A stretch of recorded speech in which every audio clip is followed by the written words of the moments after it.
of entry. And along the borders between those ports of entry, CBP enforces trade regulations for nearly 50 U.S. agencies. And they do this every day, 24/7, steadfast in their commitment to the safety of U.S. citizens and the security of the nation. The CBP mission is incredibly complex. We safeguard America's borders, protecting the public from dangerous people and materials, while enhancing the nation's global economic competitiveness by facilitating legitimate travel and trade. And the CBP vision is far-reaching. We serve as the nation's largest law enforcement agency, enhancing the nation's safety, security, and prosperity through collaboration, innovation, and integration. CBP is made up of 4 operational offices: the Office of Field Operations, the Office of Trade, Air and Marine Operations, and the U.S. Border Patrol. Alongside them are thousands of mission support employees who are integral to CBP's success, serving in a wide array of capacities, including import specialists, information technology experts, laboratory scientists, legal and congressional liaisons, and more. They all work together as the world's largest consolidated border enforcement agency. CBP has an unyielding commitment to safeguarding America's borders. At the same time, collaborating with its backlogs make it difficult to not only remove illegal aliens in an expeditious manner, but to focus on those who truly are seeking asylum. To put this in perspective, on average, it takes 682 days to complete one single immigration case. That's nearly 2 years. And all the while, the aliens remain in the United States. Many illegal aliens and visa violators are released until their hearing because of problematic court decisions that significantly restrict our ability to maintain custody of these removable aliens. And many of them disappear into the interior of our country, never to come before a judge. So we at DHS are taking action. Between the continuing onslaught of illegal immigration, the millions of entrenched aliens already in our country, the prolific abuse of our generous immigration system, and the advancement of the rule of law in some of our cities, we find ourselves at a national crisis. But this administration is taking action. We will do more. We need to do more. And it starts right here in the Rio Grande Valley sector.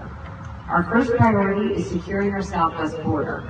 Border security has 3 critical components, and they weave together and are all integral: personnel, technology, and infrastructure.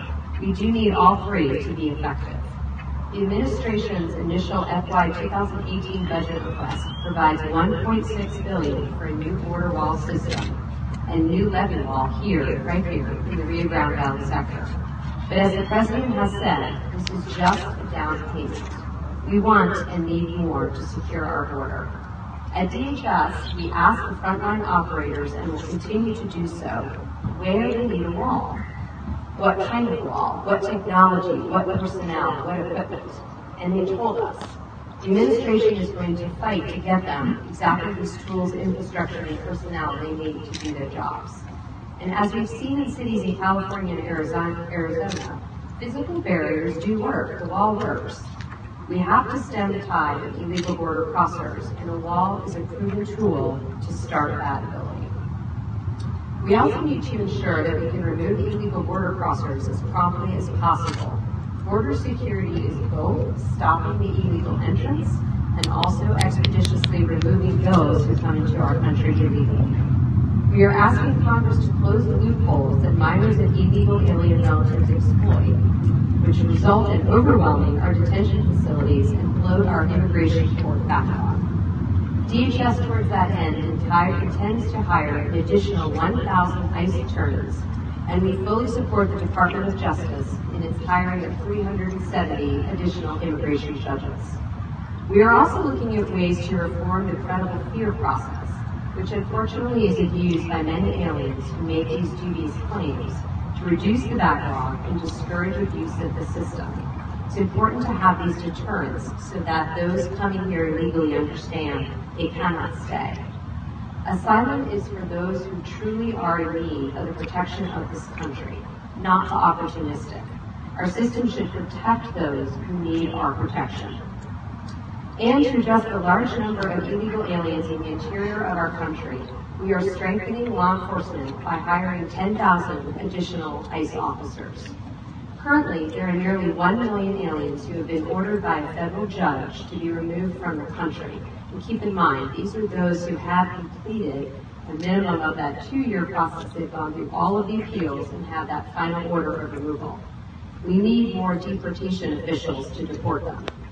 We are also supporting the Department of Justice intention to hire an additional 300 federal prosecutors to bring criminal aliens to justice. We ask Congress to help us close the loopholes and policies that hinder our ability to detain and remove.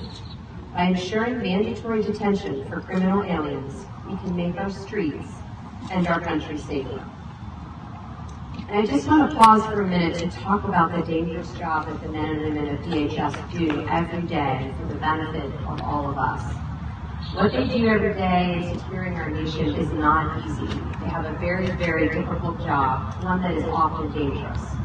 The department continues to mourn the death of Border Patrol Agent Martinez, who recently gave his life in the line of duty. Yesterday, I met with the FBI agent leading the investigation to get an update. Absolutely nothing is more important to me than the safety and security of the DHS officers and agents. And I wanted to ensure and talk to the FBI that they're getting all the support it needs in its investigation into this tragic death. I thank the FBI for all that they are doing, and my heart and my prayers go out to the Border Patrol family at large. While we await the results of the FBI investigation, we do know that this year saw a horrifying increase in assaults on Border Patrol agents. That has to stop. We will prosecute. We take this very seriously.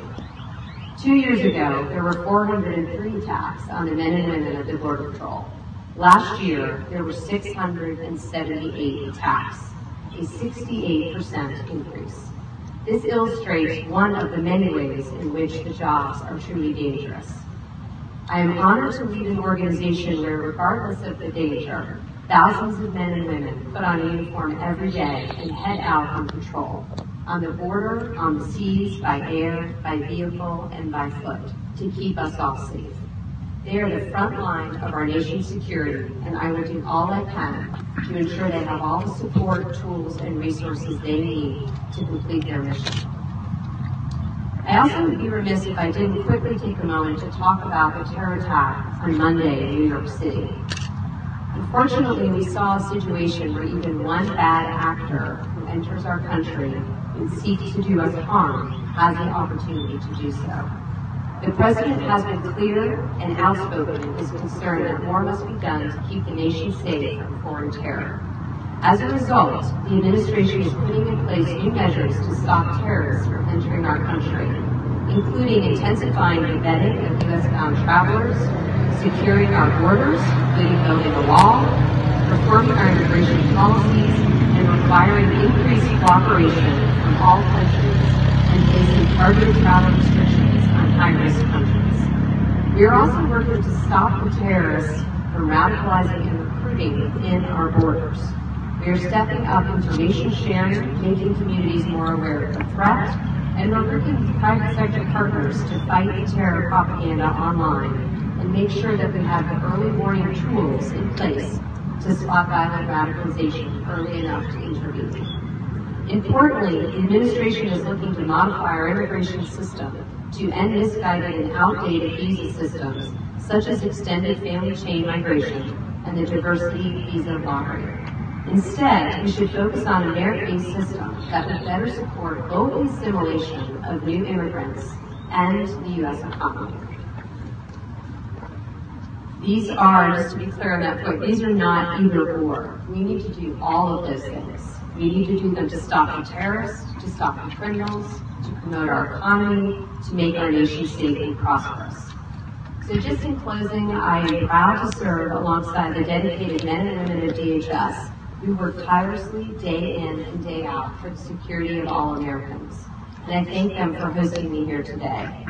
And I have one message for those thinking of coming here illegally or in overstaying their legal visits. Your time is up. We will no more stand for this. We are going to scrutinize more carefully those who come into our country, and more importantly, we are going to make it very, very difficult to remain here unlawfully. Simply put, this administration is committed to both restoring law and order in the United States and in securing our homeland. I do thank you all for your time today. I thank Deputy Commissioner Vitella and Chief Padilla, and I'd be happy to take a few questions if we have time. Secretary, what did you learn if you were at the border? What were you surprised with most?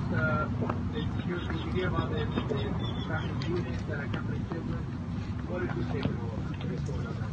Yeah, so let me take that as two parts. First, I think there was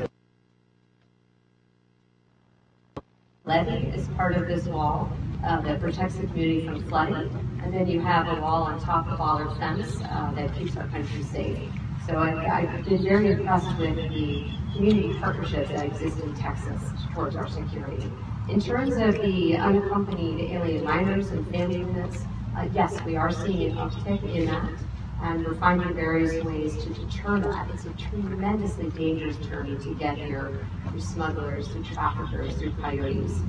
It's both a humanitarian mission and a security issue, so we're looking to bring those numbers back down. Secretary, once the border wall funding is in place, how much of an issue do you at DHS believe you'll have with condemning the land, around the river and the border areas? Yeah, it's been complicated to build the wall, as you know. So we have quite a few issues there, but we're looking at a variety of ways to partner with the landowners, with the state and local authorities. In some cases, it's waivers. In some cases, it's other authorities the federal government has.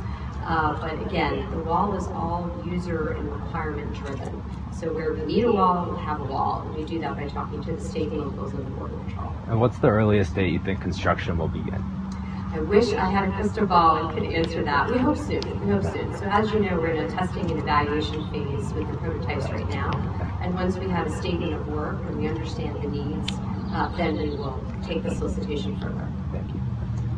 Ms. Secretary, there has been a lot of resistance from environmental groups in this area that any theoretical border wall will affect the environment. What do you make up of that? What would be the solution?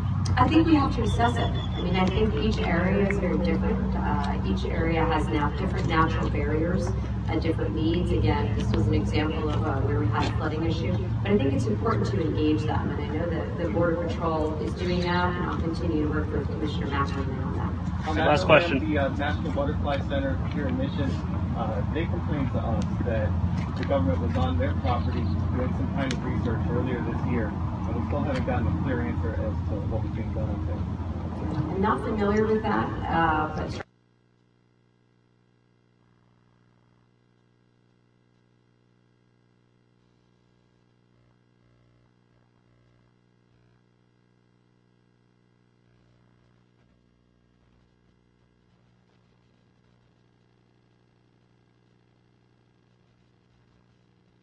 I'm not familiar with that, but certainly happy to look into it.